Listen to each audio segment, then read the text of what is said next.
ofertuesit në këtë garë. Po, në fakt kemi një tërheqje të ofertuesit të vetëm që kishte mbetur në këtë garë,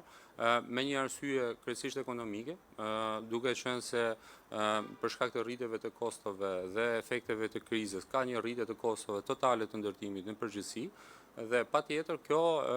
kontraktori ose ofertuesi ka bërë një tërheqje duke justifikuar me qëllimet ekonomike. Duhet dhe që të cilën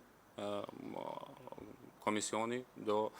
vijoj me vijimin e procedurës. Patjetër dua të rikujtoj faktin që para 2 ditësh kryeministri u shpreh për këtë projekt, i cili e tha shumë qartë që ka aktor, le themi, të llojeve të ndryshme, të cilët përpiqen që ta frenojnë dhe sabotojnë këtë projekt shumë të rëndësishëm infrastrukturor të vendit për qëllime të ndryshme, le themi, duke përfshirë dhe qëllime ekonomike. Patjetër ne do ndërtojmë një skenar tjetër në bashkëpunim patjetër me qeverinë, që dhe çdo faktor apo aktor tjetër nuk do mundet që ta frenojë këtë projekt, sepse ky është një projekt shumë i rëndësishëm për zhvillimin ekonomik.